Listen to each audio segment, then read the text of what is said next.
तो दोस्तों आप सभी का मेरे चैनल में फिर से स्वागत है। तो दोस्तों आज के इस वीडियो में हम प्रतिशत निकालना सीखने वाले हैं, जो कि सवाल हमारा इस तरीके से है कि 100 का 10% कितना होगा, 100 का 20% कितना होगा, 100 का 30% कितना होगा। यानी इस तरह जो सवाल आ जाए कि 100 का 10%, 20%, 30%, 25%, 15%, तो आखिरकार हम कैसे निकालेंगे, इसका क्या है तरीका और कितना इसका मान होगा, उसको हम इस वीडियो में सीखने वाले हैं। तो चलिए बिना देर के वीडियो को शुरू करते हैं और हम इसके बारे में जान लेते हैं। तो दोस्तों ध्यान से देखिए, यहाँ पर जो लिखा है कि 100 का 10%, तो हमें यहाँ पर जो ये है यहाँ से यहाँ तक इसी की ज़रूरत है, सिर्फ इतना की। ठीक है, चलिए इसके बारे में हम जान लेते हैं आखिर इसका जो आंसर कितना होगा, सॉल्यूशन कितना होगा। देखिए हमें करना क्या है, यहाँ पर लिखेंगे पहले 100। अब मैं आपको बताऊं यहाँ पर जो का है इसका मतलब क्या है। तो दोस्तों का मतलब होता है गुणा, आज जो परसेंट है इसका मतलब होता है 1/100। ठीक है, इतना आप ध्यान रखिएगा। का मतलब होता है गुणा और परसेंट का मतलब होता है 100। तो यहाँ हो गया 100, का है तो इसका मतलब होता है गुणा, तो यहाँ पर लिखेंगे गुणा।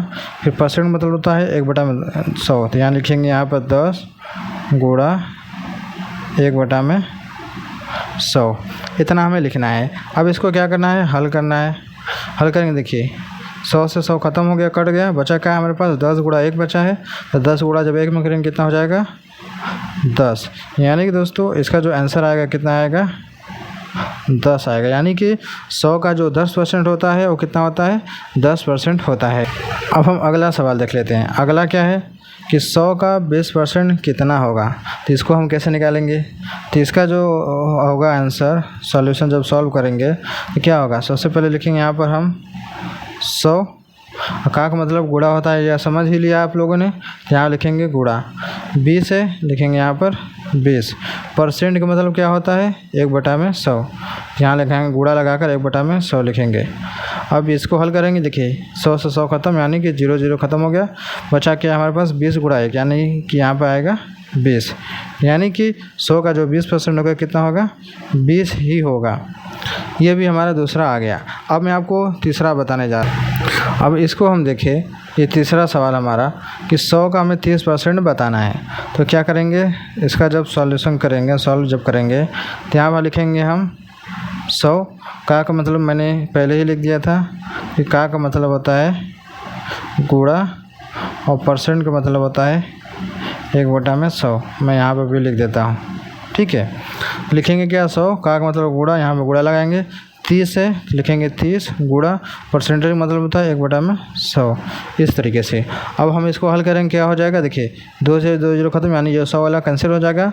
30 गुणा 1 बचा है, यहाँ पर यहाँ गुणा करेंगे तो आएगा 30। यानी इसका जो आंसर कितना आ जाएगा, 30 आएगा।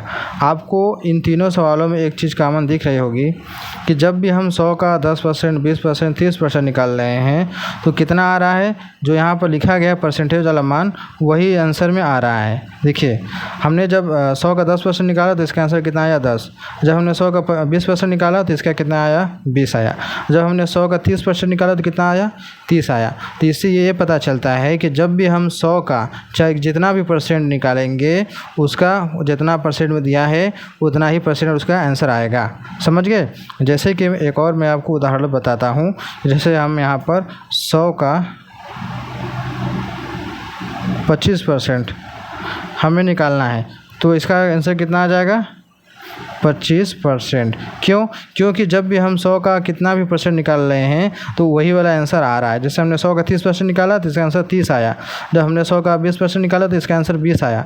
जब हमने 100 का 10% निकाला तो कितना आया, 10 आया। तो वैसे ही जब हम 100 का 25% निकालेंगे तो इसका आंसर कितना आएगा, 25 आएगा। समझ गए इसका लॉजिक, ये है इसका लॉजिक, ये रहा इसका आंसर। तो दोस्तों मैं उम्मीद करता हूँ वीडियो अच्छी लगी होगी, तो वीडियो को लाइक करना ना भूलिएगा, चैनल पहले बार सब्सक्राइब जरूर कर लीजिएगा। तो चलिए दोस्तों मिलते हैं एक नए वीडियो में।